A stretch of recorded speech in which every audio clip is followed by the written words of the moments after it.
뭐 힘든 건 말할 것도 없지만 그럼요. 그 가족들이 극단적인 선택까지 하는 경우가 참 많네요, 백 선생님. 이게 치매라는 병이 다른 병과 달리 더 좋아지길 기대하기는 어렵고 계속 나빠져 가니까. 그렇다면서요. 예. 그러니까 호전이라는 것이 없다면서요. 특히 알츠하이머 치매 같은 경우는 점점 나빠지고 이제 나이를 거꾸로 먹게 되는 건데 몸은 어른 몸이고.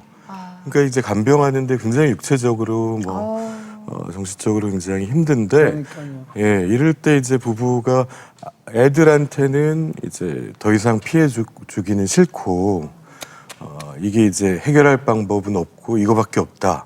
죽음을 선택. 예, 이렇게 해서 이제 잘못된 선택을 하시게 된 경우인데 그러니까 실제로는 근데 그게 해결이라기보다는 저희가 남은 유가족들을 만나보면 너무너무 괴로워하시거든요. 자식들은 다 서로들 바쁘니까 그냥 요양원이나 병원 모시자라고 얘기를 하는데 남편은 알거든요. 젊어서 우리 같이 젊었을 때부터 가족을 위해서 나를 위해서 얼마나 이 여자가 이 부인이 고생을 하는지를 알기 때문에 그냥 보내질 못하고 그냥 내가 다 하겠다 하고 하다가 한계에 부딪히면 이제 이런 선택을 하게 되는 경우도 있는 것 같습니다. 네. 보통은 이제 어르신들이 치매에 걸리다 보니까 우리가 뭐 이렇게 잘 해드려야 된다는 죄책감이 있어서 사실 이 말을 못하는 경우가 굉장히 많거든요. 근데 그렇죠. 보통 환자들 모시고 오는 보호자들 보면 이제 며느님들인 경우가 많아요. 딸들이 모시고 오는 경우는 사실 많지가 않은데 사실은 이제 우울증이라고 해서 와서 얘기를 하다 보면은 얘기하고 하다 보면 결국은 이제 시어머니, 뭐 시아버지 그러니까. 치매를 모시고 있는 경우 굉장히 많고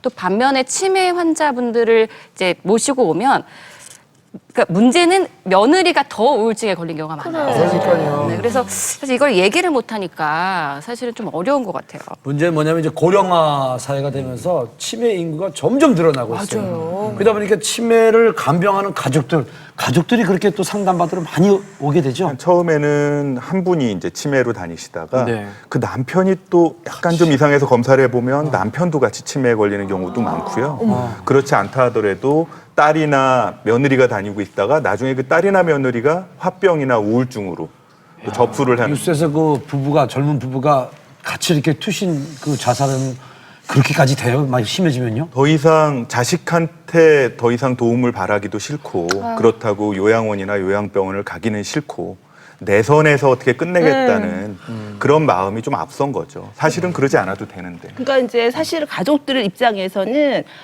이제 앞으로 몇 년 못 사실 텐데 앞으로 희망은 없지만 몇 년 못 사시는 한계가 있는 그 제한이 있는 병인데 뭐 그거 못 모시냐라고 생각하지만 간병하시는 가족 입장에서는 끝도 한도 없이 느껴지거든요. 그러니까 굉장히 죄책감을 유발하는 그런 상황이 돼버려요. 그러니까 제가 뵀던 어떤 며느님도 정말 정성스럽게 이렇게 해왔는데 네. 어느 날 이제 화장실에서 살짝 미끄러져가지고 이제 다치신 거죠.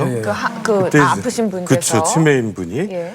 그랬더니 이제 그 미국에 있던 친척이 잠시 왔는데 아이고 시누이가 우리 어머니를 어떻게 모셨길래 이렇게 다치게 뒀냐. 네, 그 고생한 치매는 거야. 이런 데 있나. 아이고 진짜 네. 본인은 미국에 KBS